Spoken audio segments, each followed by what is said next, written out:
गुप्त नवरात्रि।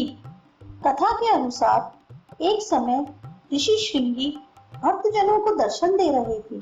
अचानक भीड़ से एक स्त्री निकल कर आई और करबद्ध होकर ऋषि श्रृंगी से बोली कि मेरे पति दुर्सनों से सदा घिरे रहते हैं, जिस कारण मैं कोई पूजा पाठ नहीं कर पाती, धर्म और भक्ति से जुड़े पवित्र कार्यों का संपादन भी नहीं कर पाती, यहाँ तक कि ऋषियों को उनके हिस्से का अन्न भी समर्पित नहीं कर पाती।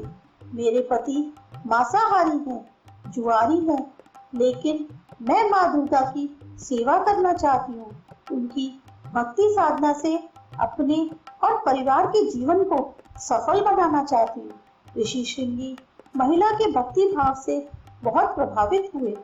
ऋषि ने उस स्त्री को आदर पूर्वक उपाय बताते हुए कहा कि वासंतिक और शारदीय नवरात्रों से तो आम जनमास परिचित है, लेकिन इसके अतिरिक्त 2 नवरात्र और भी होते हैं, जिन्हें गुप्त नवरात्रि कहा जाता है।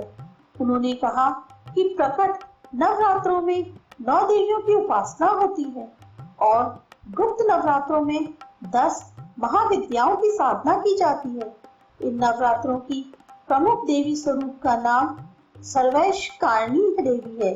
यदि इन गुप्त नवरात्रों में कोई भी भक्त माँ दुर्गा की पूजा साधना करता है तो माँ उसके जीवन को सफल कर देती है। ऋषि श्रृंगी ने आगे कहा कि लोभी, कामी, व्यसनी, मांसाहारी अथवा पूजा पाठ ना कर सकने वाला भी यदि गुप्त नवरात्रों में माता की पूजा करता है तो उसे जीवन में कुछ और करने की आवश्यकता ही नहीं रहती।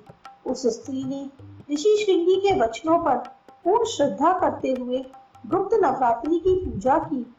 माँ उस पर प्रसन्न हुई और उस स्त्री के जीवन में परिवर्तन आने लगा।